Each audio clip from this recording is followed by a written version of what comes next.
Waalaikumsalam warahmatullahi wabarakatuh. Waalaikumsalam warahmatullahi wabarakatuh. Selamat malam, salam sejahtera untuk kita semua, Bapak Ibu. Selamat datang dan terima kasih saya ucapkan kepada Bapak Ibu semua yang hadir dalam ruang undangan dari Bapak Wahyudi dan Ibu Fitri. Syukur kita panjatkan kepada Tuhan Yang Maha Esa, Allah Subhanahu wa Ta'ala, karena atas limpahan maafnya kita semua malam ini dapat berkumpul di ruang virtual ini dalam keadaan sehat walafiat. Serta salam juga tetap kita sampaikan kepada Nabi Muhammad SAW. Semoga kita semua selalu mendapatkan syafaatnya dalam hidup dunia maupun di akhirat. Bapak Ibu, malam ini hari Jumat tanggal 9 September tahun 2022 kita sedang menghadiri kegiatan diseminasi daring yang diadakan oleh kedua narasumber kita, yaitu Bapak Wahyudi dan Ibu Fitri Maria Ulfa, mengenai budaya positif di lingkungan kelas. Kegiatan diseminasi ini akan saya pandu. Saya Anissa Zainal dari SMA Negeri Kelaka. Selama beberapa menit ke depan nanti kita akan mendengarkan berbagai penyajian materi yang menarik dari kedua narasumber kita, baik itu Bu Fitri maupun Bapak Wahyudi. Baik, untuk mengoptimalkan waktu, saya sampaikan dulu kegiatan kita hari ini. Susunan acaranya yang pertama adalah pembukaan. Kemudian yang berikutnya adalah dilanjutkan langsung penyajian materi dari kedua narasumber nanti secara bergantian. Lalu dilanjutkan lagi dengan kegiatan diskusi dan sharing dari berbagai sekolah, misalnya dari Bapak Ibu semuanya nanti bersama narasumber, dan diakhiri dengan kegiatan penutup. Baik, langsung saja kita mulai kegiatan hari ini dengan berdoa terlebih dahulu supaya segala sesuatu apa yang mau kita dapatkan nanti dari kedua narasumber kita bisa bermanfaat untuk kita semua. Semoga Bapak Ibu kita berdoa terlebih dahulu di dalam hati masing-masing. Dimulai.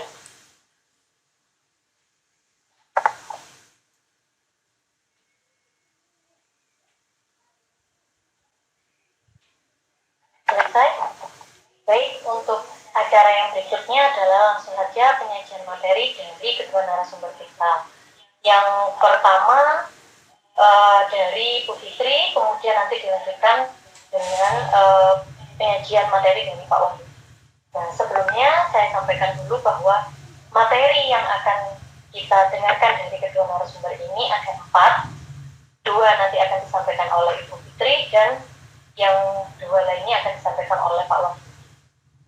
Nah, sebelum kita mendengarkan materi hal-hal baik dari kedua narasumber, nah kita mencoba berkenalan dulu. Meskipun sebenarnya kita sudah saling mengenal keduanya, ya. Seperti yang kita tahu, beliau berdua adalah sepasang suami istri yang saling menginspirasi satu sama lain. Dan hari ini beliau berdua akan menularkan berbagai hal baik itu kepada kita semua. Nah, narasumber yang pertama adalah Ibu Fitri Maria Ulfa. Beliau adalah pengajar matematika dari SMA Negeri Kelaka. Kemudian peserta yang berikutnya atau narasumber yang berikutnya adalah Bapak Wahyudi Hidayat dari SMA Negeri 2 Lumajang. Beliau berdua adalah CGP Angkatan 5 dari Kabupaten. Baik, selanjutnya langsung saja kita berikan waktu sepenuhnya untuk kedua narasumber. Dimulai dari Ibu Fitri Maria Ulfa. Materi yang pertama mengenai disiplin positif dan nilai-nilai kebajikan universal. Dan yang berikutnya adalah keyakinan kelas. Silakan pada Bu Fitri, saya silakan untuk menyampaikan materi. Terima kasih kepada Ibu Anissa atas waktu yang diberikan kepada saya. Sebelumnya saya mengucapkan terima kasih kepada teman-teman yang hadir pada acara kami berdua. Terima kasih yang sebanyak-banyaknya atas waktu yang sudah disediakan teman-teman. Baiklah, Untuk mempersingkat waktu, saya akan membagikan PPT.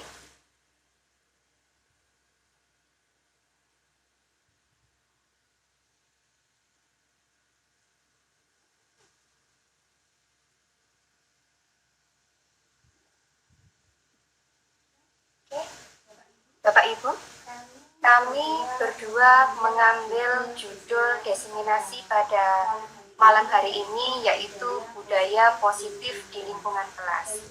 Tentunya saya punya alasan kenapa kita mengambil budaya positif di lingkungan kelas. Harapannya adalah kita mulai hal-hal baik itu dari lingkungan terkecil di sekolah kita, yaitu kelas.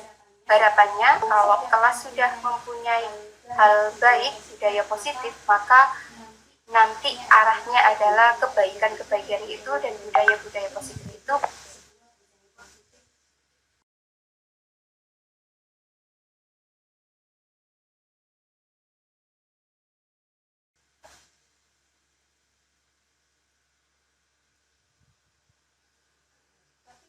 yang akan saya bahas ada dua. Yang pertama tentang disiplin positif, nilai-nilai kebajikan universal, dan yang kedua adalah tentang keyakinan kelas. Pertanyaan mematik untuk Bapak Ibu guru hebat, apakah Anda setuju dengan pernyataan di bawah ini?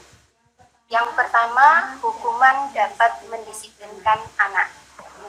Yang kedua, pemberian hukuman dengan hal positif seperti membaca atau membersihkan halaman sekolah dapat meningkatkan disiplin anak. Dan yang ketiga, memberi penghargaan dapat meningkatkan motivasi belajar. Bapak Ibu guru hebat bisa menjawab pertanyaan yang saya ajukan di kolom komentar.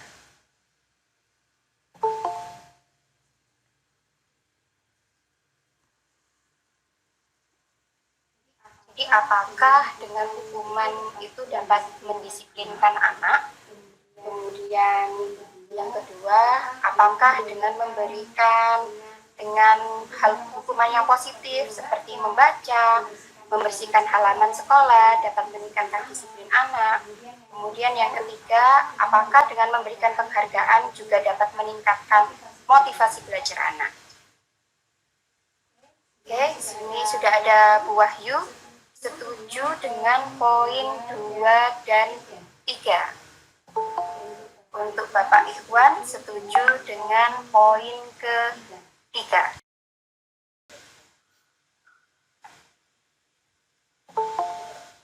Oke, ada yang raise hand? Silakan, saya persilakan untuk menyampaikan kepada Bapak Jainul Arifin.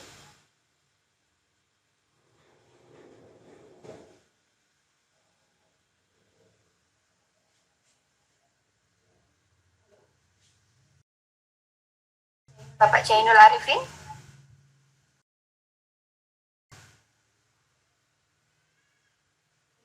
Oke, ada lagi. Untuk Ibu Eva sangat setuju dengan poin yang kedua. Ibu Eri setuju dengan poin yang ketiga dan Ibu Galuh setuju dengan poin yang kedua. Oke, sangat beragam sekali jawaban dari teman-teman semuanya.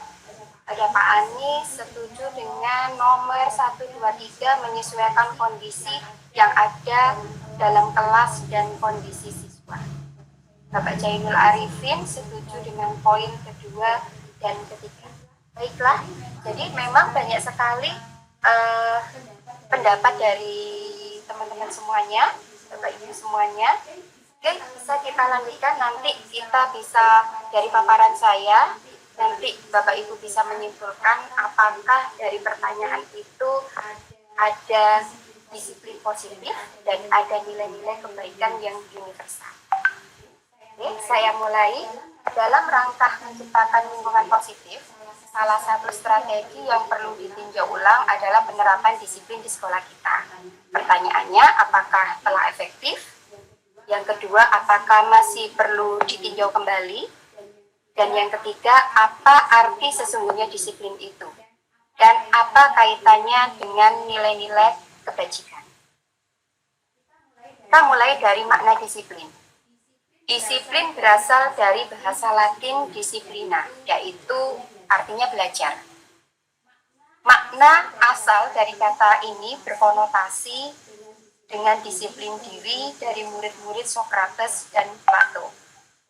Kemudian disiplin diri ini membuat orang-orang menggali potensinya menuju sebuah tujuan apa yang dia hargai. Namun dalam budaya kita, makna kata disiplin telah berubah menjadi sesuatu yang dilakukan seseorang pada orang lain untuk mendapatkan kepatuhan. Kecenderungan umumnya adalah menghubungkan kata disiplin dengan ketidaknyamanan, bukan dengan kata yang kita hargai atau mencapai suatu tujuan yang mulia. Nah, selanjutnya kita bergeser tentang disiplin positif.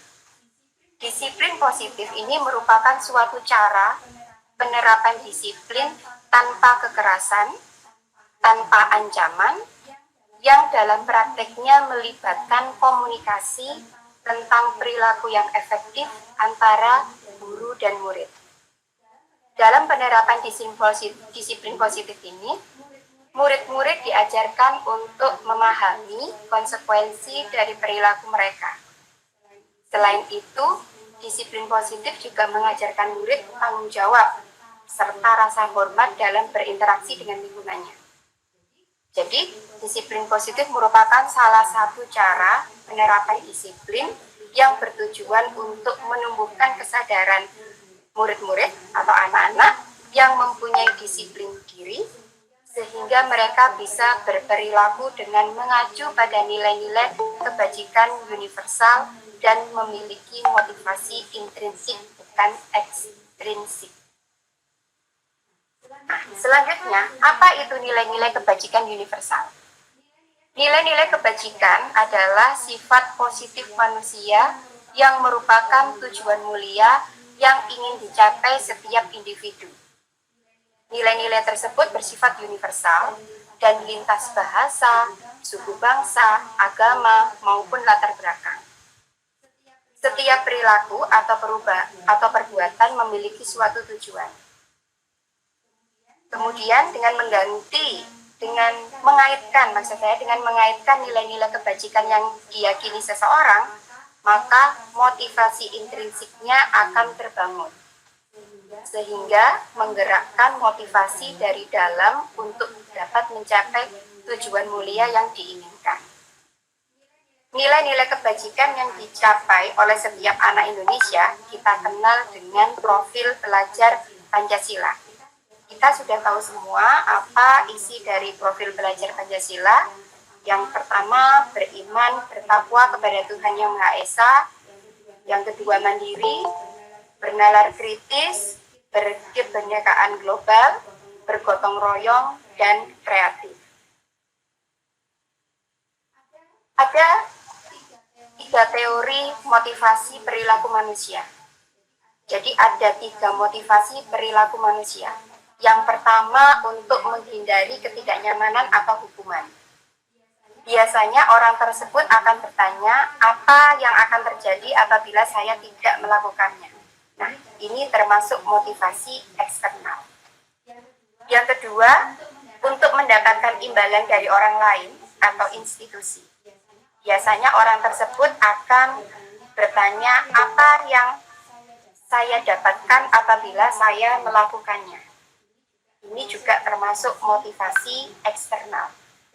Dan yang ketiga, untuk menghargai diri sendiri. Biasanya orang ini akan bertanya, saya akan menjadi orang yang seperti apa bila saya melakukannya. Yang ketiga ini termasuk motivasi internal. Dan inilah tujuan dari disiplin positif, yaitu menumbuhkan motivasi internal dengan untuk menghargai diri sendiri. Disiplin positif bisa kita bangun melalui keyakinan kelas. Nah, pertanyaannya sekarang, mengapa tidak beraturan kelas saja? mengapa harus keyakinan kelas. Hal ini bisa kita ilustrasikan dengan tiga pertanyaan berikut. Yang pertama, mengapa kita memiliki peraturan harus menggunakan helm bila mengendarai kendaraan roda 2? Kemungkinan jawaban Bapak Ibu ada yang menjawab untuk keselamatan.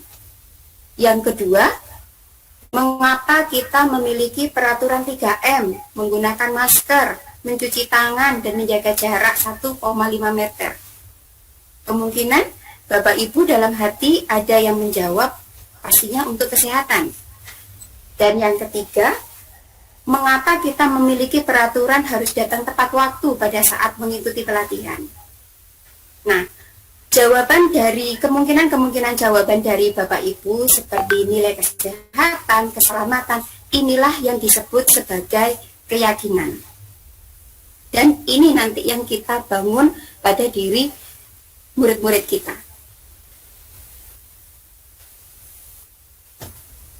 Keyakinan adalah nilai-nilai kebajikan universal yang disepakati secara tersirat dan tersurat, lepas dari latar belakang suku, negara, bahasa, maupun agama. Seseorang akan lebih memotivasi dari dalam untuk menjalankan keyakinan daripada hanya sekedar mengikuti rangkaian peraturan tertulis tanpa makna. Jadi kita bisa mengartikan keyakinan itu contohnya seperti saling menghormati. Nah, itu kan merupakan suatu keyakinan yang universal tanpa melihat suku bangsa, bahasa, dan agama. Dan kita sepakat untuk itu. Kemudian contoh berikutnya saling menghargai, tanggung jawab. Nah, jadi hal-hal seperti itu yang nanti kita dorong untuk ditemukan oleh murid-murid kita dan dilakukan oleh murid-murid kita. Nah, bagaimana cara membentuk keyakinan kelas? Saya sudah menerapkan pembentukan keyakinan kelas di kelas saya, yaitu kelas 12 IPA 3. Yang pertama saya lakukan yaitu mempersilakan murid-murid di kelas untuk mencurahkan pendapat tentang peraturan yang perlu disepakati di kelas. Pastinya jawaban mereka akan beragam. Ada yang bilang jangan pakai HP saat jam pelajaran. Ada juga yang mengatakan tidak boleh makan minum selama jam pelajaran, tidak boleh berisik. Nah, banyak sekali yang mereka curahkan tentang peraturan yang perlu mereka sepakati. Kemudian yang kedua, mencatat semua masukan para murid. Jadi waktu itu saya membagikan sebuah stiker kayak gitu, jadi kertas itu saya bagikan ke anak-anak, kemudian anak-anak saya giring dengan mengilustrasikan pertama apa yang kalian inginkan sebenarnya di kelas ini, apa yang idealnya yang seharusnya kita lakukan. Nah, kemudian anak-anak ini mulai menulis apa yang mereka inginkan, apa yang mereka ingin sepakati di kelas-kelas mereka. Setelah itu kita catat semuanya, tetapi waktu itu saya tidak mencatat, saya minta anak-anak untuk menempelkan kertas-kertas yang saya bagikan ke papan tulis. Langkah ketiga, kemudian saya mengganti kalimat-kalimat dalam bentuk negatif menjadi kalimat yang positif. Misalkan, jangan berlarian di kelas. Nah, jadi saya arahkan untuk berjalanlah di kelas. Seperti itu. Langkah berikutnya, tinjau kembali daftar curahan pendapat yang sudah dicatat. Bapak Ibu mungkin akan mendapati pernyataan yang tertulis di sana masih banyak dalam berupa peraturan-peraturan. Contohnya, berjalan di kelas, dengarkan guru, datanglah tepat waktu. Nah, jadi kalimat-kalimat ini nanti kita arahkan menjadi satu keyakinan, yaitu saling menghormati. Pertama, tentunya kita harus menerima dulu masukan dari anak-anak yang banyak. Kemudian dari masukan-masukan itu kita bisa mengelompok-kelompokkan dan kita ringkas. Mungkin ada yang sama, mungkin ada yang kalimat negatif tadi dirubah ke dalam kalimat positif dan kita arahkan ke keyakinan universal. Contohnya seperti saling menghormati. Langkah berikutnya, tinjau ulang keyakinan kelas secara bersama-sama. Jadi waktu itu saya ini anak-anak, keyakinan kelas yang sudah kita dapatkan, kita baca lagi dari awal sampai akhir. Setelah beberapa peraturan dijadikan satu menjadi beberapa keyakinan, maka jumlah keyakinan akan berkurang. Sebaiknya keyakinan kelas tidak terlalu banyak memang. Kita bisa buat keyakinan kelas dari 3 sampai 7 keyakinan. Tujuannya adalah jika terlalu banyak, maka anak-anak atau warga kelas akan sulit mengingatnya. Langkah berikutnya, semua warga kelas dipersilakan untuk menyetujui. Tentunya saya baca ulang dari awal sampai akhir dan saya tanya persetujuan dari mereka. Kalau memang ada yang tidak setuju, kita bisa bicarakan ulang. Dan yang terakhir, keyakinan kelas itu dapat kita letakkan di dinding kelas atau tempat yang mudah dilihat. Ini sebagian dari foto kegiatan saya dalam membuat keyakinan kelas. Tujuannya adalah membangun disiplin positif dari warga kelas 12 IPA 3. Dan akhirnya warga kelas 12 IPA 3 mendapatkan 3 keyakinan kelas yang disepakati bersama, yaitu saling menghormati dan santun. Di sini saya berikan keterangan, jadi anak-anak saya arahkan untuk memberikan keterangan bahwa saling menghormati dan santun itu seperti apa. Nah, makanya di bawah itu ada kalimat, kami meyakini bahwa sangat penting untuk menghormati semua orang. Artinya tidak hanya Bapak Ibu guru yang mengajar, termasuk antar siswa, dan Bapak Ibu karyawan yang ada di sekolah. Kemudian sopan, saling menyapa, salam bila bertemu Bapak dan Ibu guru. Keyakinan kelas yang kedua adalah tanggung jawab. Kami meyakini bahwa sangat penting untuk tepat waktu, karena memang anak-anak biasanya permasalahannya adalah tepat waktu. Kemudian menjaga kebersihan kelas, kebersihan sekolah, dan merawat fasilitas sekolah. Dan keyakinan kami, kelas 12 IPA 3, yang terakhir adalah bekerja keras.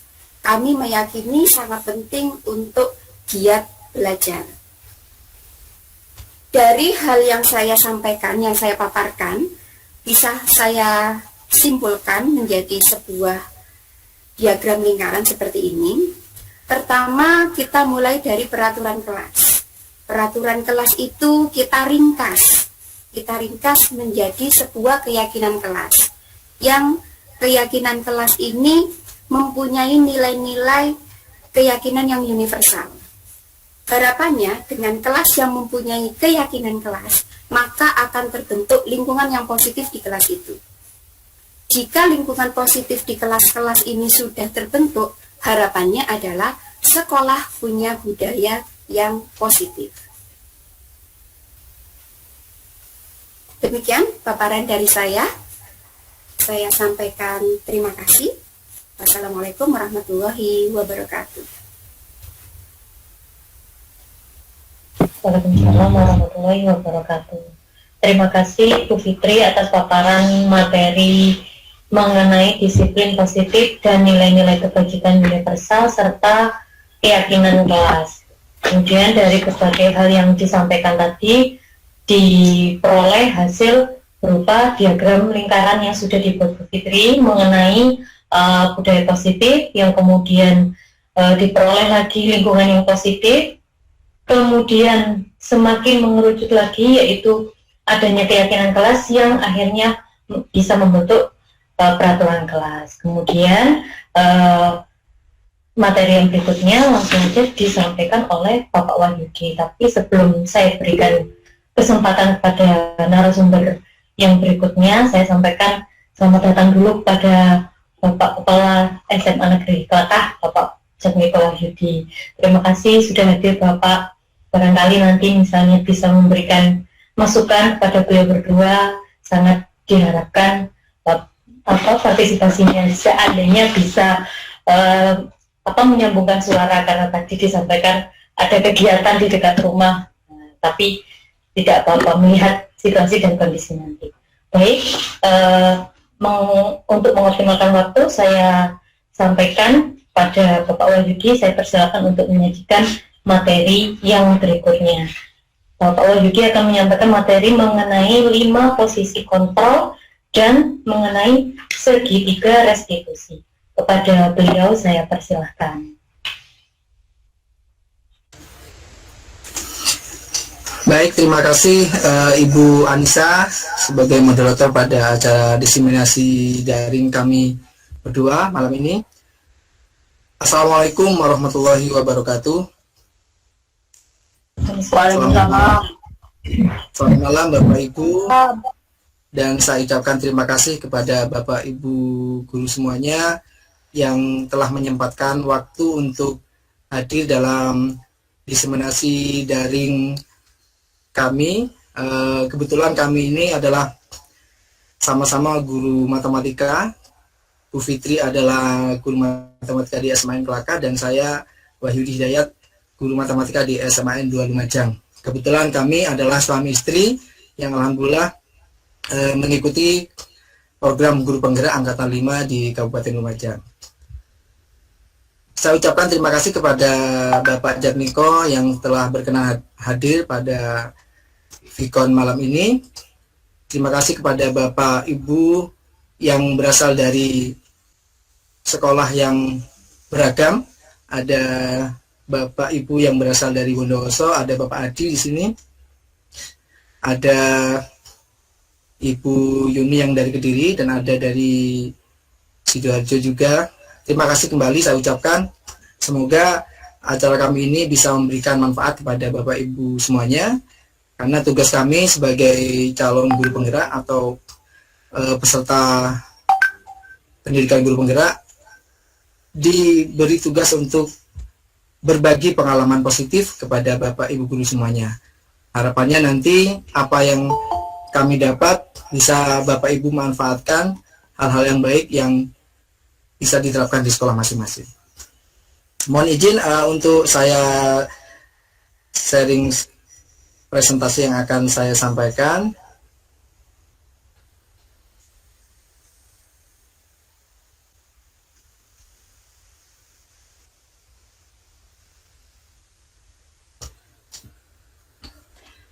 Baik Bapak Ibu, saya melanjutkan presentasi dari yang disampaikan oleh Ibu Fitri terkait dengan budaya positif yang ada di lingkungan kelas. Kenapa saya sampaikan di lingkungan kelas?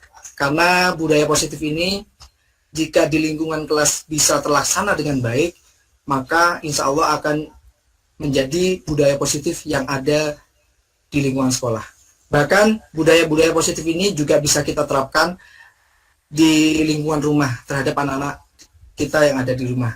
Karena yang saya pahami dari budaya positif ini dapat membantu sekali kita menangani atau menghadapi siswa-siswi atau anak-anak kita yang selama ini berada di sekitar kita.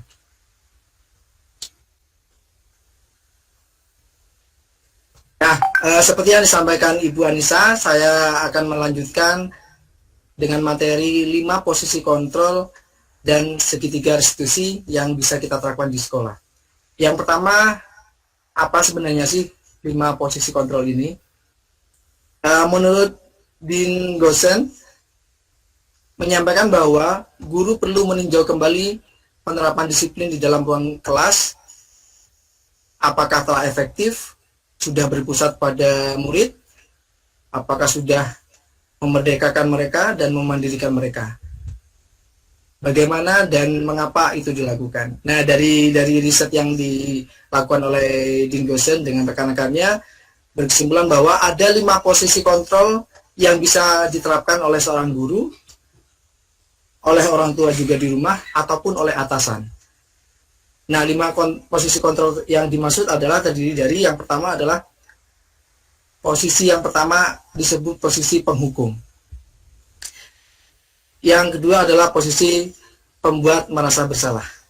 Mungkin ini yang sering kita temukan selama ini. Kita membuat pertanyaan-pertanyaan atau gerakan fisik ataupun ucapan kepada siswa yang masih kadang kita lakukan dengan memberikan hukuman kepada siswa. Meskipun tujuan dari Bapak Ibu Guru dan saya sendiri terutama itu untuk mendisiplinkan siswa. Namun menurut Dean, posisi kontrol penghukum dan pembuat merasa bersalah ini dianggap dengan identitas yang gagal. Nah, untuk ulasannya kita akan ulas untuk berikutnya. Yang berikutnya, yang ketiga dan empat, ada posisi kontrol yang disebut dengan teman, atau yang keempat, pemantau. Di sini biasanya di posisi teman dianggap lebih efektif di saat kita bersama siswa di sekolah. Namun ada kelemahan-kelemahan yang ada pada posisi kontrol teman. Namun ini dianggap identitas yang masih berhasil dalam posisi kontrol terhadap peserta didik kita. Begitu juga dengan posisi pemantau. Yang diharapkan Bapak Ibu semuanya berada pada posisi manajer. Sehingga nantinya apa yang kita harapkan kepada anak didik kita bisa kita respon dan bisa kita carikan solusi bersama. Nah, dari 5 posisi kontrol ini, di sini ada tabel pembeda antara masing-masing posisi kontrol itu. Yang pertama adalah penghukum. Di sini ada guru berbuat. Biasa yang dilakukan pada guru kategori posisi pengontrol ini adalah penghukum ini adalah menghardik, menunjuk-nunjuk, kalau bahasa Jawanya duting-duting, dengan mungkin juga dengan kalimat yang menyakiti, bahkan menyindir. Ini kategorinya adalah kategori guru sebagai kontrol penghukum. Yang kedua adalah pembuat orang merasa bersalah. Berceramah dengan mengatakan, kamu seharusnya seperti ini, Bapak kecewa dengan perlakuanmu yang seperti ini. Ini yang menimbulkan anak-anak juga akan merasa bersalah dengan mendengarkan ceramah atau ucapan-ucapan yang kita sampaikan kepada siswa. Yang ini, yang seperti ini, mungkin saya sendiri juga akan pernah melakukan. Dan sebagai refleksi, ternyata ya memang anak ini cenderung diam, merasa bersalah. Bahkan nanti ada efek-efek yang lain yang akan muncul pada anak didik tersebut. Yang posisi kontrol yang ketiga sebagai teman. Nah, di sini membuat alasan-alasan untuk muridnya. Jadi lebih dekat. Biasanya posisi kontrol guru sebagai teman ini lebih dekat kepada siswa. Siswa lebih enjoy untuk berkomunikasi dengan guru yang dianggap, oh guru ini bisa menjadi teman saya, bisa menjadi tempat curhat saya. Gitu. Ini masih tergolong identitas berhasil atau sukses, namun dari kontrol di sisi eksternalnya.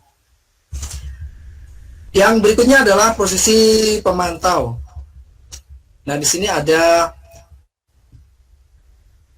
menghitung dan mengukur. Untuk manajer, di posisi kontrol manajer banyak sekali mengajukan pertanyaan-pertanyaan yang memunculkan kesadaran pada siswa sendiri. Nah, mohon maaf Bapak Ibu, ada peserta yang ingin bergabung.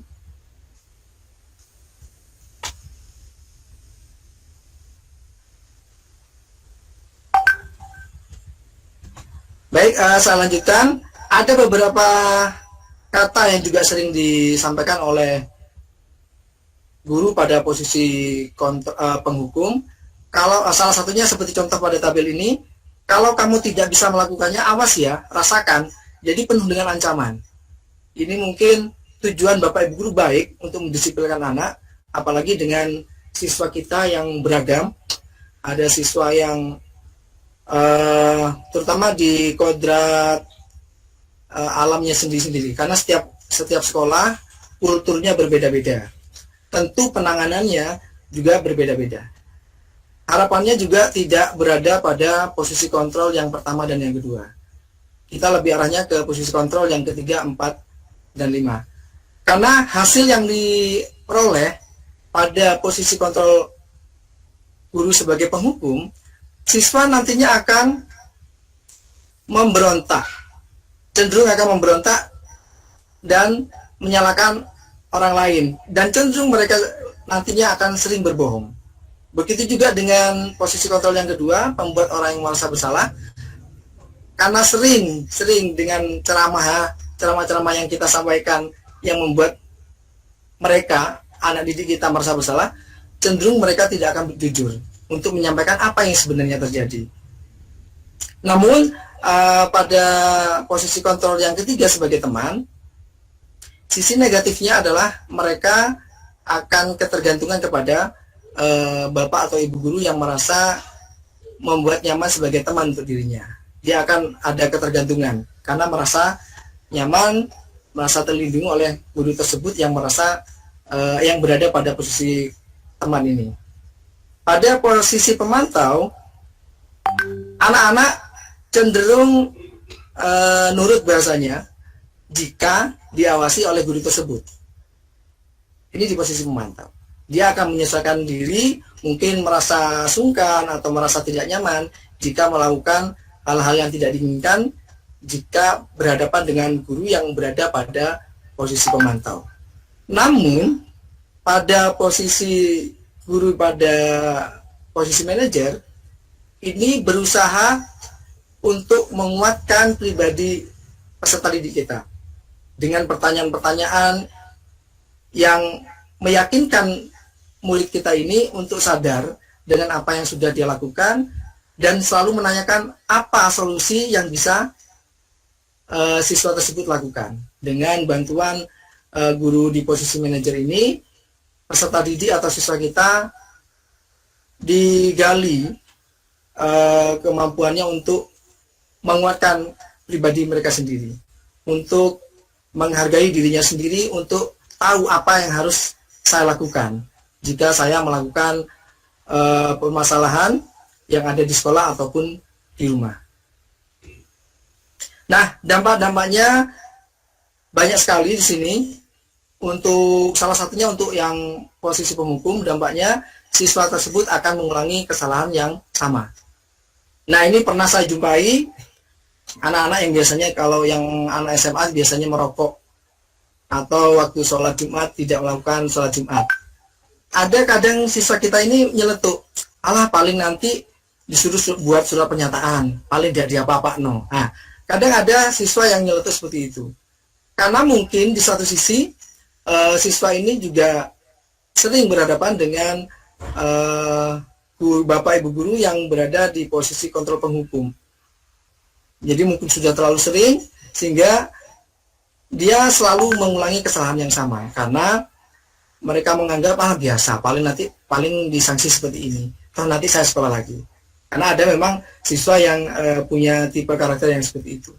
Ya tentunya ini merupakan upaya, salah satu PR besar bagi kita semuanya sebagai guru untuk mengatasi siswa-siswa yang berkebutuhan yang punya karakter yang berbeda-beda. Tentunya dengan posisi 5 posisi kontrol ini kita bisa mencari solusi bagaimana peserta didik kita ini berada pada level bisa menguatkan dirinya sendiri, bisa menyadarkan dirinya sendiri, bisa mencari solusi apa yang harus dia lakukan.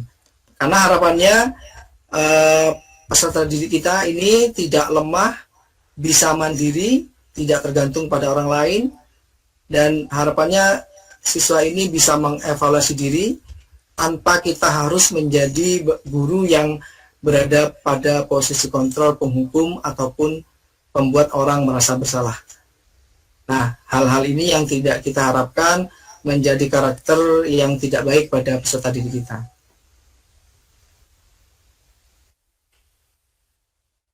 Yang selanjutnya, nah, ada pernyataan-pernyataan di bawah ini, Bapak Ibu. Ada pernyataan, saya kecewa sekali dengan kamu. Ini yang sering dilakukan oleh guru, orang tua, ataupun atasan yang berada pada posisi pembuat orang merasa bersalah. Jadi kalimat-kalimat ini bisa terjadi pada siswa kita, pada anak kita di rumah juga. Yang kedua, kamu tidak pernah benar melakukannya. Nah, ini kategori dari posisi kontrol penghukum. Yang ketiga, ayolah lakukan demi ibu bapak. Nah, ini biasanya anak-anak akan sungkan kalau ada kalimat-kalimat seperti ini, karena di posisi kontrol ini adalah kita bapak ibu ada di posisi kontrol sebagai teman. Mungkin anak ini akan nurut, namun bukan dari hati dia sendiri, bukan dari kesadaran diri, namun dia hanya sungkan dengan bapak ibu yang berada di posisi kontrol sebagai teman ini. Yang keempat, ada pernyataan, apakah kamu mau mendapatkan stiker bintang hari ini? Nah, biasanya di bapak ibu guru di level SD yang sering memberi bintang, dan saya juga pernah melakukan hal seperti ini. Nah, ada di posisi kontrol ini. Kemarin kami bersama instruktur diberikan masukan, coba bapak hilangkan reward yang berupa stiker bintang itu, atau reward-reward yang lain. Karena sebenarnya pada dasarnya reward ini juga membunuh kualitas, begitu yang disampaikan. Karena siswa itu bukan dengan kesadarannya untuk bisa, namun siswa hanya mengejar stiker bintang ini. Jadi ada pembeda.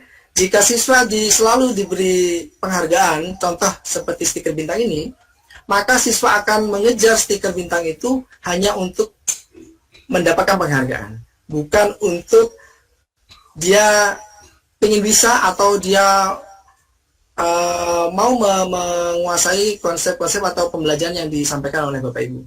Bedanya di situ. Benar ada motivasi dari anak itu, namun motivasinya berbeda. Jadi kami disampaikan kemarin, diupayakan untuk tidak terlalu banyak memberikan reward-reward yang nantinya bisa istilahnya mengurangi kesadaran bahwa kebutuhan siswa tersebut adalah bukan karena sebuah penghargaan.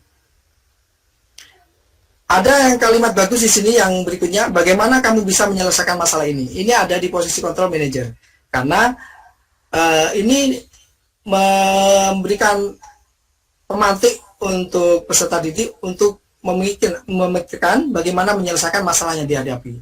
Tanpa bantuan solusi, dia diupayakan untuk menyelesaikan atau mendapatkan solusi dari permasalahannya. Ini ada di posisi manajer. Yang terakhir, ada satu contoh lagi, yaitu kamu selalu yang paling terakhir. Nah, kalimat-kalimat yang seperti ini yang tidak diharapkan kita sampaikan kepada anak didik kita yang ada di sekolah, baik itu SD, SMP maupun di SMA. Paling tidak kita Bapak Ibu bisa berada atau bergerak di antara dua posisi kontrol, yaitu sebagai pemantau ataupun sebagai manajer. Ya, tentunya ini harapannya peserta didik bisa mencapai harapan sebagai peserta didik yang memiliki profil pelajar Pancasila. Memang berat kalau kita tidak sering mencobanya. Tidak perlu kita melakukan di kelas yang banyak, bisa kita coba di satu kelas yang kita ajarkan, atau kita sebagai wali kelas kita cobakan di kelas kita sendiri. Setelah berhasil, bisa kita laksanakan atau bisa kita lakukan di kelas-kelas yang berbeda. Selanjutnya, materi yang terkait dengan 5 posisi kontrol. Prinsip-prinsip dari 5 posisi kontrol ini bisa diterapkan dengan adanya segitiga restitusi. Yang dimaksud restitusi di sini adalah proses menciptakan kondisi murid untuk memperbaiki kesalahan mereka, sehingga mereka bisa kembali pada kelompok mereka dengan karakter yang lebih bagus, lebih kuat. Ada 9 ciri-ciri restitusi. Yang pertama, yang bisa dilakukan untuk restitusi, ciri-ciri yang pertama adalah bukan untuk menebus kesalahan, namun untuk belajar dari kesalahan yang sudah dilakukan. Yang kedua, memperbaiki hubungan. Karena kalau jika kita ada siswa melakukan kesalahan lalu kita benci Bapak Ibu, maka ini tidak akan menyelesaikan masalah yang dihadapi anak didik tersebut. Nomor 3, ada tawaran namun bukan paksaan. Yang keempat, restitusi menuntun untuk melihat ke dalam diri. Yang kelima, restitusi mencari kebutuhan dasar yang mendasari tindakan. Yang keenam, restitusi diri adalah cara yang paling baik. Ketujuh, restitusi fokus pada karakter, bukan tindakan. Kedelapan, restitusi fokus pada solusi. Dan yang kesembilan, restitusi mengembalikan murid yang berbuat salah pada kelompoknya. Ya, jadi terkadang kita menyampaikan kesalahan itu di depan siswa yang lain sehingga nantinya siswa tersebut merasa bersalah, apalagi disampaikan kesalahannya di depan teman-temannya yang lain. Pernah saya lakukan kegiatan restitusi ini, saya memanggil siswa yang gambar yang di atas ini adalah siswa waktu ulangan harian yang saya lakukan tertidur. Nah, saya tidak menegur siswa tersebut di saat ujian, namun saya hanya membangunkan, saya meminta untuk melanjutkan kembali. Namun, setelah ujian berlangsung, saya memanggil ke ruangan yang tidak di ruang kelas. Sehingga nantinya siswa ini harapannya tidak malu di saat saya panggil, dan saya tanya dengan panduan segitiga restitusi. Nah, segitiga restitusi ini ada 3 tahapan yang bisa dilakukan. Yang pertama adalah menstabilkan identitas. Yang kedua adalah validasi kebutuhan, dan yang ketiga adalah menanyakan keyakinan. Yang pertama adalah menstabilkan identitas. Ini tujuannya lah untuk membuat anak yang merasa gagal karena berbuat salah menjadi positif terhadap dirinya. Bukan lagi di saat dia gagal lalu berlarut-larut dia merasakan kesalahannya, sehingga dia tidak bisa kembali ke kelompoknya yang semula karena dia telah melakukan kesalahan tadi. Ada hal-hal yang bisa dilakukan. Ini ada contoh perkataan guru yang bisa kita menjadikan referensi. Yang pertama, berbuat salah itu hal yang manusiawi. Tidak ada manusia yang sempurna. Bapak Ibu juga pernah berbuat salah. Kita pasti bisa menyelesaikan permasalahan ini. Yang berikutnya, Bapak Ibu tidak tertarik untuk mencari tahu siapa yang benar, siapa yang salah. Bapak Ibu lebih tertarik untuk menyelesaikan masalah. Kalau kamu menyalahkan dirimu sendiri terus-menerus, apakah kamu bersikap baik pada dirimu sendiri? Nah, ini yang diharapkan pada langkah yang pertama, yaitu menstabilkan identitas. Jadi meyakinkan bahwa pada siswa, untuk siswa tersebut bisa berpikir positif pada dirinya sendiri. Namun tentunya untuk langkah yang selanjutnya, siswa tersebut diajak untuk memvalidasi kebutuhannya. Membantu siswa mengenali kebutuhan yang ingin dipenuhi ketika melakukan kesalahan itu. Seperti yang disampaikan Bu Fitri tadi, anak-anak bisa diberikan pertanyaan-pertanyaan mungkin berupa angket yang bisa menjadi instrumen kita untuk membantu mereka untuk menyelesaikan masalahnya. Karena pada dasarnya setiap tindakan manusia itu tujuannya adalah memenuhi kebutuhannya.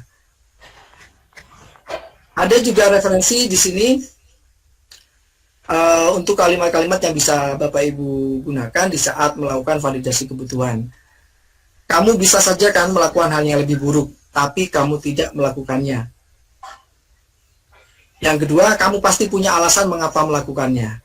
Jadi anak untuk ditanya, diminta alasan kenapa melakukannya, bukan disalahkan di saat mereka melakukan kesalahan.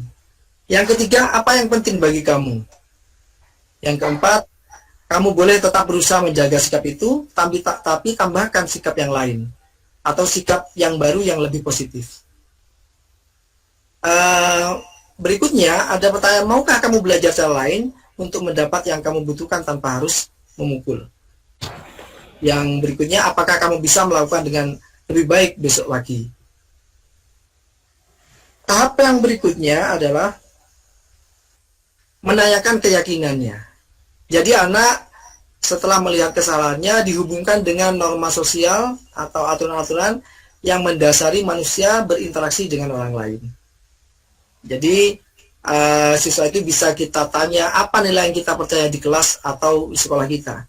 Seperti keyakinan kelas yang sudah dicontohkan Ibu Fitri tadi, kesepakatan atau keyakinan kelas yang sudah disepakati bersama di saat siswa tersebut melakukan pelanggaran.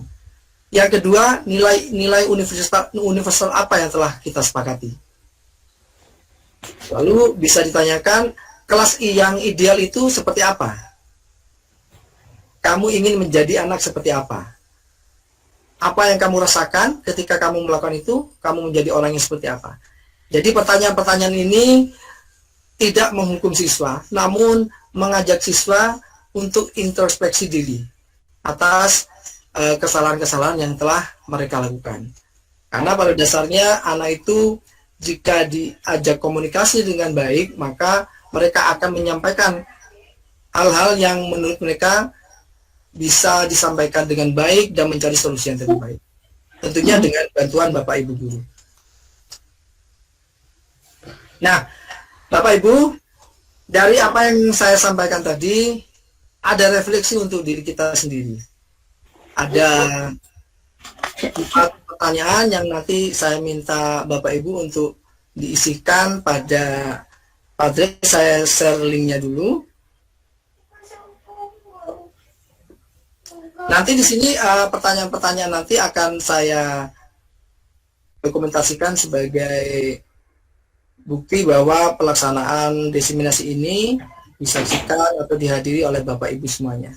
Bapak Ibu, saya kirimkan link Padletnya terkait pertanyaan-pertanyaan yang ada di layar PPT yang sudah saya sampaikan. Sambil Bapak Ibu meresapi apa yang sudah Bapak Ibu terima dari paparan yang sudah saya sampaikan dengan Ibu Fitri, ada satu lagi yang bisa saya sampaikan. Ini saya cuplik dari Instagramnya Kampus Pemimpin Merdeka. Seringkali mengirimkan guru mengikuti pelatihan menjadi jalan pintas yang diambil pimpinan sekolah untuk mengembangkan kompetensi guru. Padahal pelatihan hanya akan efektif kalau di sekolah sudah berkembang percakapan yang menggerakkan. Jadi harapannya nanti apa yang Bapak Ibu terima, baik itu sedikit ataupun banyak, bisa di-share ke rekan-rekan yang lain agar apa yang disampaikan atau yang diinginkan oleh Kementerian Pendidikan terkait dengan Merdeka Belajar, terkait budaya positif yang kita bahas malam ini, bisa dipahami oleh semua Bapak Ibu guru. Kalau kita hanya mengikuti pelatihan-pelatihan tanpa disampaikan, ada obrolan kecil terkait apa yang kita dapatkan, maka ilmu yang kita dapatkan tidak akan berkembang dan tidak bisa menggerakkan orang lain. Demikian paparan dari saya.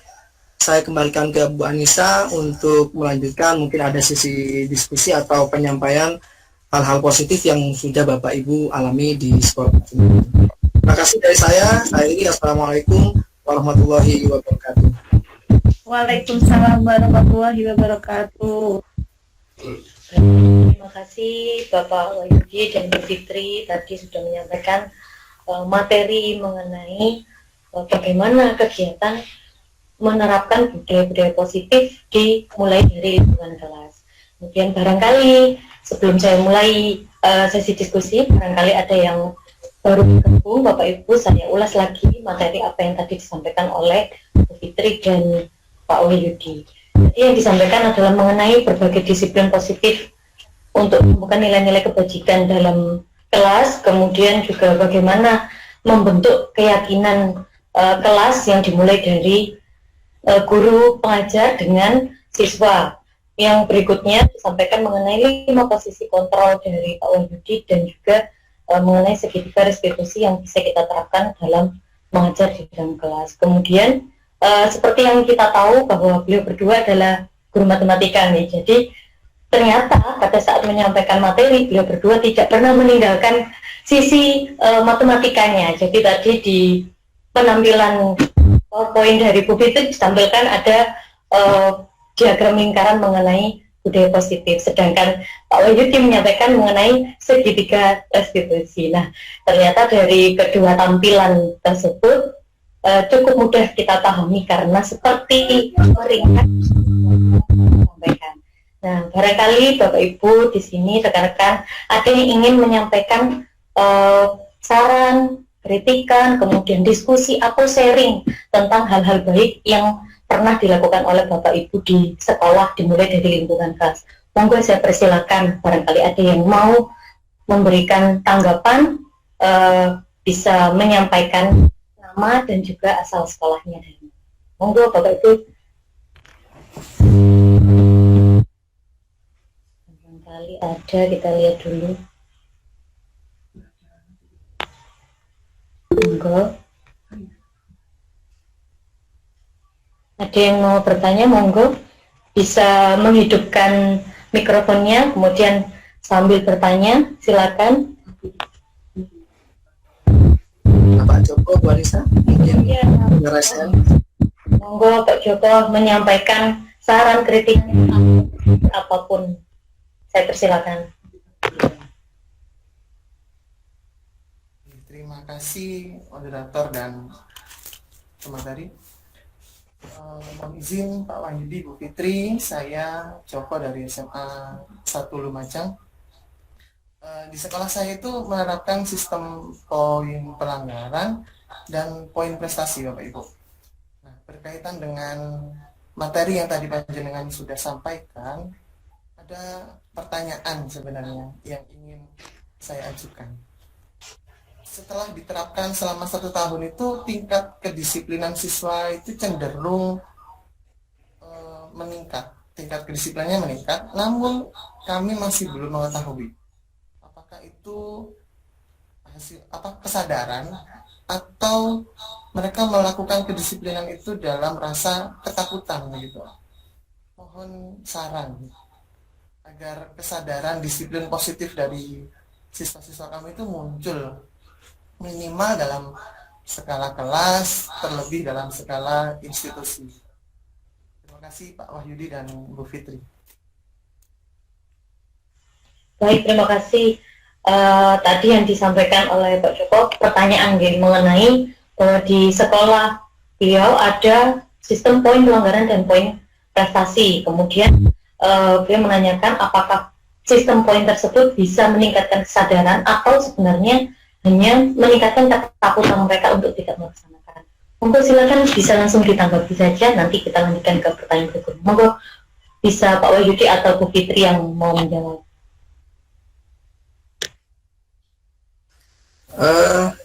Baik Bu Anissa, mungkin saya berupaya untuk menjawab, mungkin bisa dilanjutkan ke Bu Fitri. Berdasarkan yang saya pahami Pak Joko, terkait juga dengan pesan-pesan yang disampaikan juga oleh instruktur kami kemarin, bahwa pada dasarnya pemberian poin itu juga tidak perlu dilakukan di sekolah. Itu yang disampaikan oleh Pak Simon yang kemarin juga sempat kirim salam ke Pak Mas Duki. Pak Simon dulu yang pernah memandagani Sampurna Foundation yang ada di Lumajang. Pada dasarnya untuk sistem poin itu yang sudah beliau lakukan dan beliau juga teliti, tidak terlalu banyak menyadarkan peserta didik kita, karena lebih cenderung mereka takut dengan poin-poin tersebut. Salah satu harapannya adalah siswa ini nantinya diharapkan selamat dan bahagia. Itu yang pernah disampaikan oleh Ki Hajar Dewantara, bahwa kita ini mengantarkan peserta didik kita untuk keselamatan dan kebahagiaannya. Saya sering cerita ke anak-anak di kelas, anak-anak kalau kalian selalu diajar dengan penuh humor, penuh dengan candaan, kalian pasti bahagia. Namun, belum tentu selamat, karena belum tentu kalian bisa memahami pembelajaran matematika yang Pak Yudi sampaikan. Karena Pak Yudi lebih banyak humornya daripada menjelaskan materi yang kalian butuhkan. Namun sebaliknya, jika kalian terlalu fokus dengan pelajaran, Pak Yudi tidak pernah senyum, Pak Yudi tidak pernah memberikan sedikit humor atau candaan atau motivasi, kalian akan selamat juga. Namun kalian tidak bahagia, di kelas hanya cemburu. Nah, dari poin-poin pelanggaran yang siswa kita lakukan itu, harapannya, Bapak Jago, harapannya itu dilaksanakan dengan segitiga restitusi yang tadi saya sampaikan.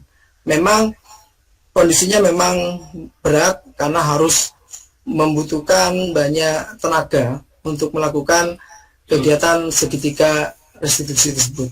Dan tentunya waktu juga lebih panjang daripada kita menggunakan sistem poin. Begitu. Mungkin itu yang bisa saya sampaikan. Mungkin Bu Fitri bisa menambahkan. Silakan. Baiklah, saya tambahkan dari pernyataan dari Pak Wahyudi. Kita bisa merubah dari anak mengikuti peraturan karena takut poin menjadi sebuah kesadaran. Mungkin Bapak Ibu bisa mengupas peraturan-peraturan yang ada di sekolah itu. Contohnya misalkan tidak boleh datang terlambat. Kita mungkin bisa menjelaskan kepada murid kenapa kita tidak boleh datang terlambat. Kemudian contoh lagi, kenapa kita harus mengumpulkan tugas tepat waktu atau kenapa baju harus dimasukkan seperti itu. Kenapa harus sepatunya berwarna hitam. Nah, kita bantu menjelaskan maksud dan tujuan sekolah membuat peraturan-peraturan seperti itu.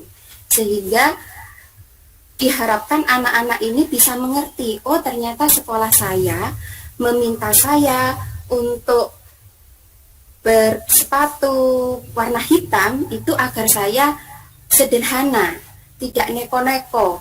Kemungkinan kan banyak, misalkan anak-anak kalau tidak ada peraturan pakai sepatu hitam, kemungkinan anak-anak itu nanti bisa saling berlomba di situ. Jadi ada kemungkinan ada salah satu siswa itu yang minder. Nah, kita bisa menyampaikan seperti itu, memberikan pengertian kepada siswa maksud dan tujuan sekolah memberikan peraturan. Sehingga hal-hal positif bisa ditangkap oleh siswa, jadi tidak dilihat dari sisi negatifnya saja. Langkah berikutnya, kita bisa membuat keyakinan kelas seperti tadi. Dari peraturan-peraturan yang ada itu, kita rangkum, kita ajak diskusi anak-anak sehingga nanti tumbuh keyakinan kelas. Harapannya setelah tumbuh keyakinan kelas, anak-anak dapat melakukan peraturan itu dengan kesadaran, bukan dengan karena mereka takut poin. Itu jawaban saya, Pak Joko. Terima kasih atas pertanyaannya. Ya, baik. Bu Fitri mengenai pertanyaan dari Pak Joko, bahwasannya sebenarnya poin pelanggaran itu masih bisa digunakan, hanya saja mungkin sedikit demi sedikit bisa mulai dikurangi hingga sampai hilang dengan cara misalnya ya menjelaskan maksud dan tujuan apa sih peraturan itu dibuat di sekolah. Nah, kemudian dibuatlah keyakinan-keyakinan kelas hingga akhirnya siswa itu tidak takut terhadap poin, tapi malah mereka semangat dan sadar bahwa peraturan itu dibuat untuk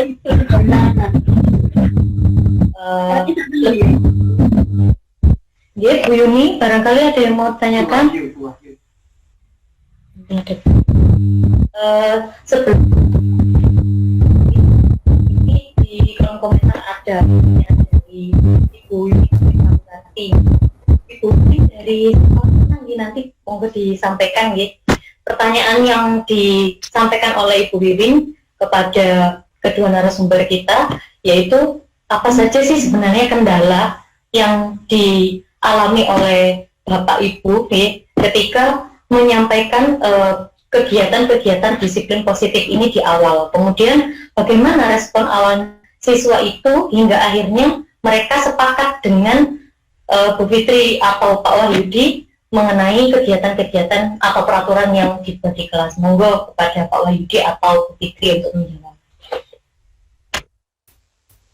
Oke, saya menjawab lebih dahulu, Bu Anissa. Tentunya setiap apa yang kita lakukan tidak luput dari kendala. Kendala ada, pertama mungkin anak-anak tidak familiar dengan istilah keyakinan kelas. Keyakinan kelas itu apa, Bu? Pasti anak-anak tanya seperti itu. Kemudian nilai-nilai universal itu seperti apa? Nah, pertanyaan-pertanyaan seperti itu tentunya kita giring. Kita beri pengertian bahwa maksud dan tujuan keyakinan kelas itu seperti apa, kemudian nilai-nilai universal itu contohnya seperti apa, harapannya mereka bisa merespon apa yang kita sampaikan, sehingga kalau mereka sudah menangkap maksud kita, keyakinan kelas ini seperti ini, nak, contohnya seperti ini, nah seperti itu, sehingga memang awal-awal mereka kebingungan, saya ini harus nulis apa ya, Bu, ya, untuk keyakinan kelas. Kita contohkan, yang saya lakukan itu saya contohkan. Nah, kemarin itu ada salah satu Bapak Ibu guru itu yang bilang ke Bu Fitri kalau salah satu dari murid di sini terlambat masuk kelas. Menurut kalian seharusnya seperti apa sih?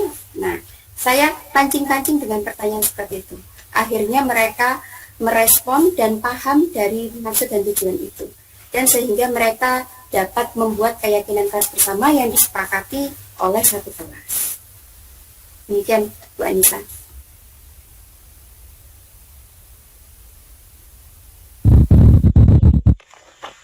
Barangkali Pak Wahyudi mau menambahkan respon mengenai ada kendala apa tidak ketika menerapkan kegiatannya. Baik, kendala pasti ada, karena masih kadang anak-anak itu masih terbawa dengan kondisi-kondisi sebelumnya. Jadi kadang kan yang ditemukan peserta didik kita baik di kelas maupun di luar kelas berbeda. Jadi saat kita menyampaikan keyakinan kelas atau kesepakatan kelas, kita sama seperti yang disampaikan Bu Fitri tadi, kita beri pengertian dulu kepada anak-anak. Jadi kesepakatan kelas atau keyakinan kelas itu tidak bisa berdiri sendiri. Harus berdampingan dengan yang namanya peraturan. Tentunya setiap sekolah punya aturan. Nah, aturan sebagai acuan untuk peserta didik untuk membuat keyakinan atau kesepakatan kelas yang bersama.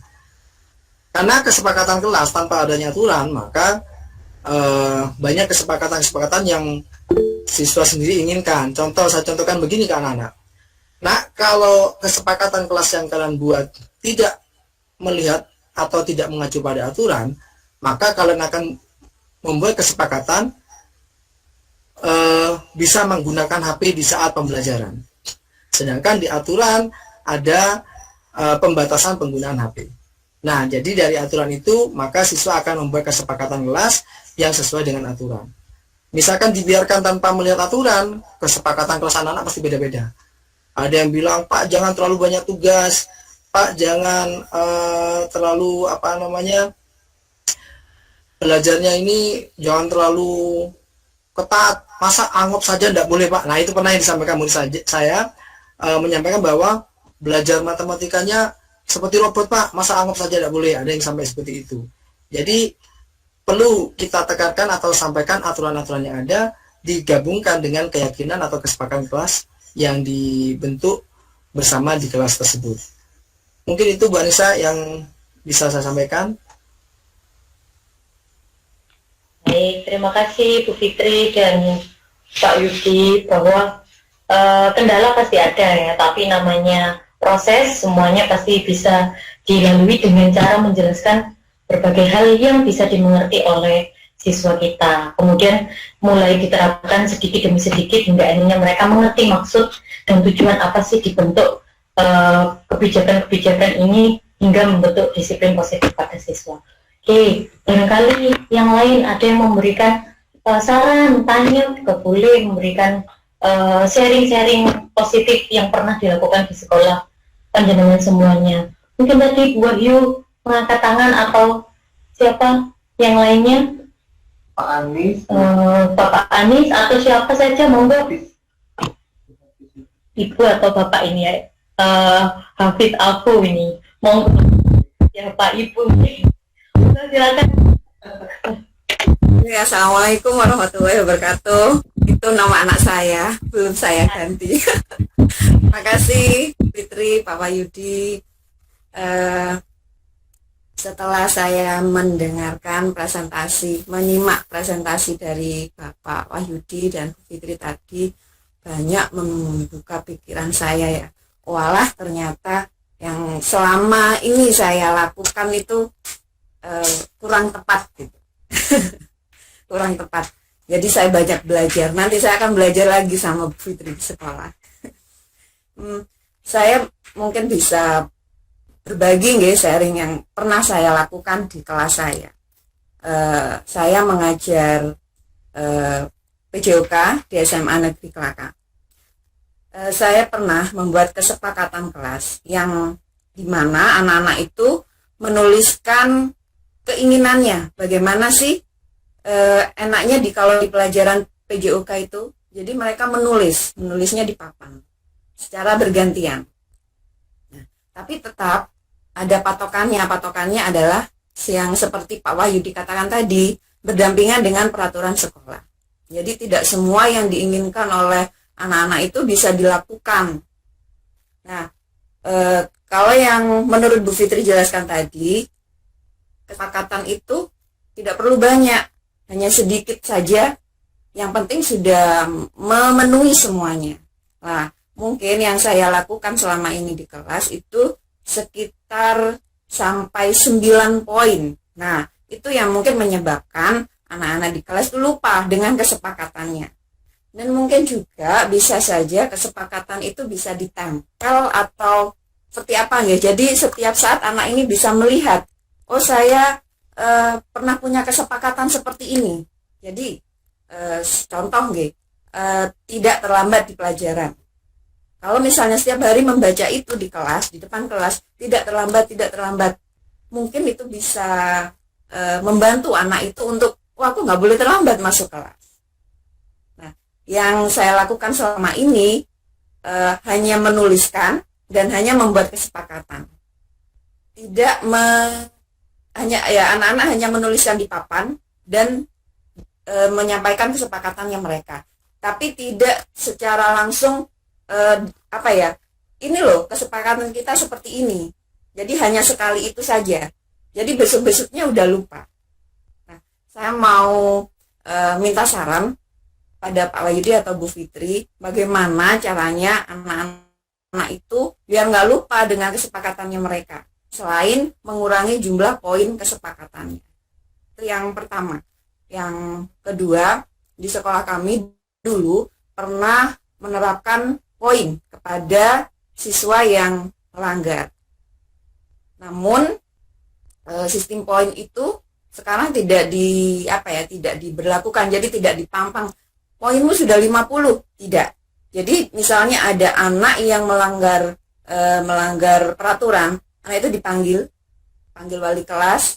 Setelah itu diajak ngobrol enak. Kenapa sih nak?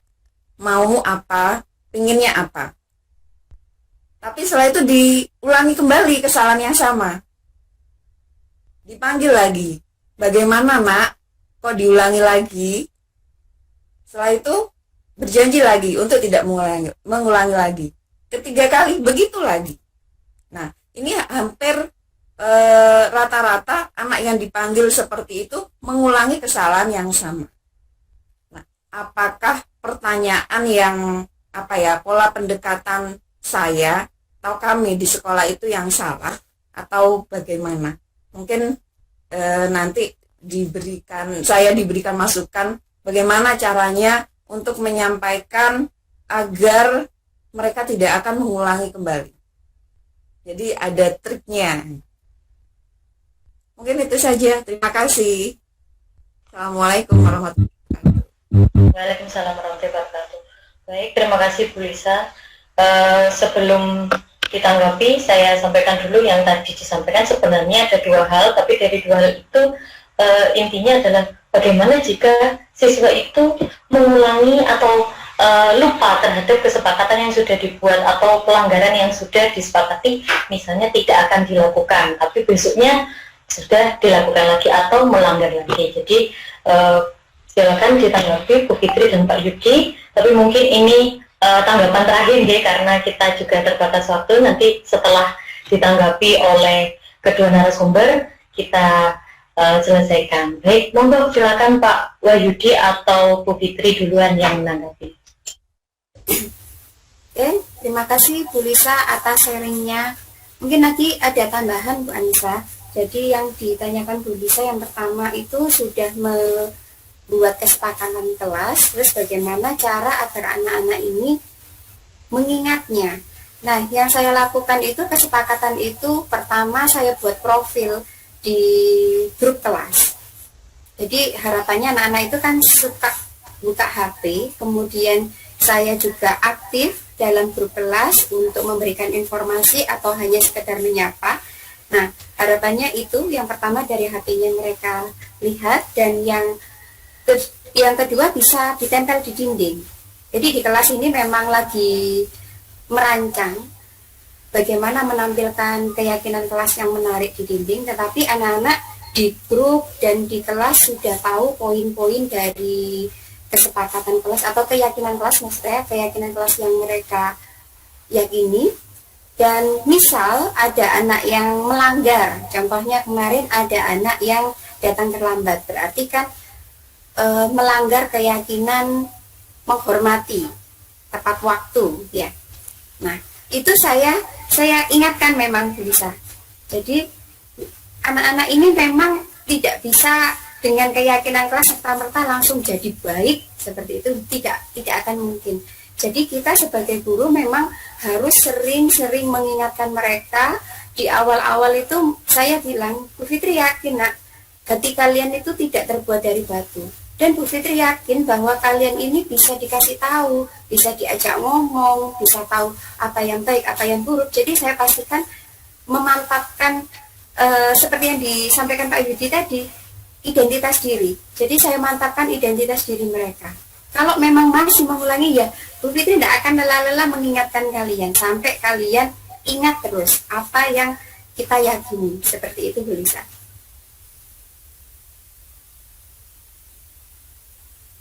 Baik, caranya dengan selalu mengingatkan apapun, misalnya waktunya atau pelanggaran yang mungkin mereka lakukan berulang. Fitri tadi menyampaikan bahwa tidak pernah lelah untuk saling mengingatkan. Kemudian juga dipasang di profil grup WA misalnya, karena kecenderungan siswa sekarang itu selalu memandang HP-nya. Kemudian yang berikutnya ditempel di dinding, misalnya seperti mading di dalam kelas gitu ya. Seperti itu ya Bu Fitri. Ya, mungkin Pak Yudi mau menambahkan dulu sebelum diakhiri. Baik, terima kasih Mbak Bisa. Sedikit saya tambahkan, saya setiap hari hampir menggunakan laptop di saat di kelas, karena ada beberapa referensi materi saya yang saya sampaikan di laptop. Kebetulan di sekolah fasilitas untuk LCD ada. Jadi sebelum materi pembelajaran saya mulai, saya selalu menayangkan kesepakatan kelas yang sudah dibentuk anak-anak. Jadi setiap pertemuan saya tampilkan di awal sebelum kita mulai pembelajaran. Nah, ini saya ambil dari kebiasaan kami CGP Angkatan 5. Setiap memulai ruang kolaborasi, fasilitator kami selalu menayangkan kesepakatan di saat kita berkolaborasi dalam jaringan. Jadi setiap saat kami selalu disuguhkan tayangan-tayangan seperti itu. Nah, itu salah satu contohnya, sehingga nanti siswa akan hafal dengan sendirinya apa yang menjadi kesepakatan. Nah, dari hafal itu, maka dia akan juga berpikir untuk tidak melakukan hal-hal yang di luar kesepakatan yang telah dibuat bersama di dalam kelas. Nah, tentunya di sini di judul tadi saya tuliskan budaya positif yang ada di lingkungan kelas.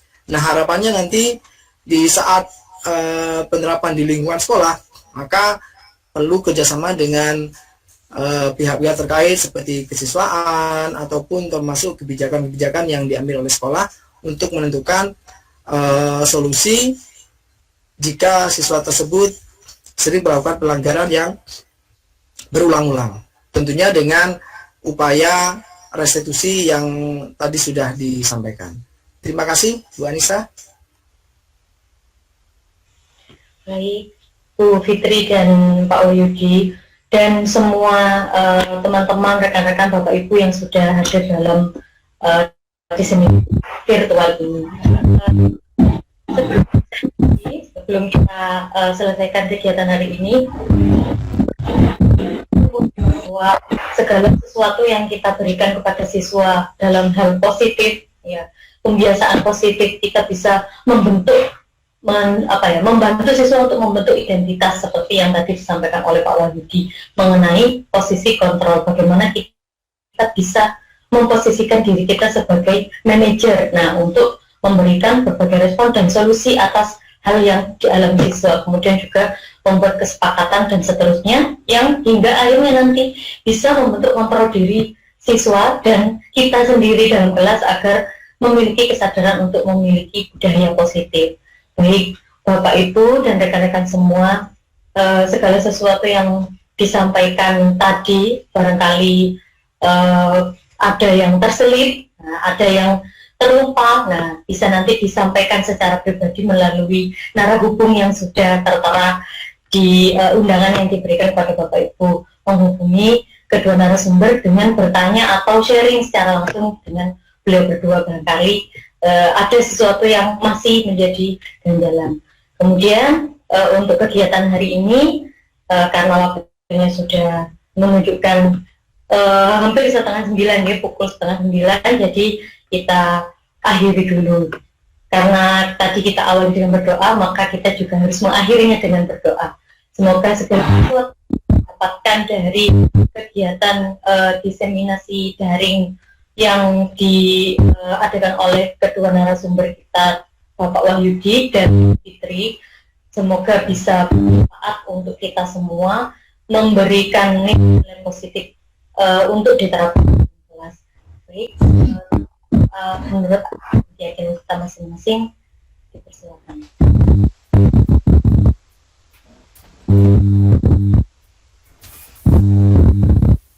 Selesai.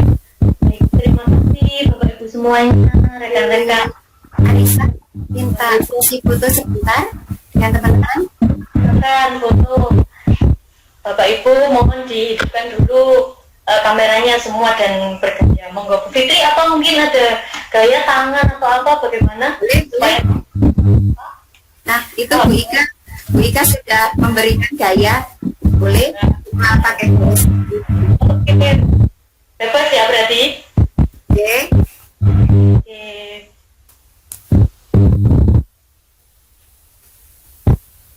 Sampun, terima kasih. Terima kasih Bapak Ibu semua, barangkali tadi ada kesalahan kata, mohon dimaafkan. Kalau misalnya ada kata-kata yang menyinggung, kami mohon maaf. Terima kasih atas kehadiran semuanya, Bu Fitri dan Pak Wahyudi. Terima kasih sudah mengadakan kegiatan ini. Semoga bisa memberikan nilai-nilai positif kepada kita semua. Terima kasih. Saya dulu. Assalamualaikum warahmatullahi wabarakatuh. Selamat malam, selamat beristirahat. Selamat malam. Terima kasih Om Uji, Bu Fitri, Pak Wahyudi dan semuanya. Assalamualaikum warahmatullahi wabarakatuh. Saya Ibu Lisa dari Aristini. Setelah saya mengikuti diseminasi budaya positif di lingkungan kelas yang sudah dipaparkan oleh Ibu Fitri Maria Ulfa, banyak manfaat yang saya dapat, sehingga saya dapat memperbaiki cara saya menangani masalah atau konflik di dalam kelas saya. Terima kasih. Assalamualaikum warahmatullahi wabarakatuh. Assalamualaikum warahmatullahi wabarakatuh. Saya Ibu Kusdewi Iswandari dari SMA Negeri Plaka ingin menyampaikan hasil diseminasi budaya positif di lingkungan kelas yang disampaikan oleh Ibu Fitri Maria Ulfa. Dari diseminasi tersebut saya dapat memahami tentang disiplin positif, keyakinan kelas, dan segitiga restitusi. Hasil diseminasi ini sangat bermanfaat untuk saya sebagai wali kelas, sehingga hasil diseminasi ini akan saya terapkan di kelas saya nantinya. Terima kasih. Wassalamualaikum warahmatullahi wabarakatuh.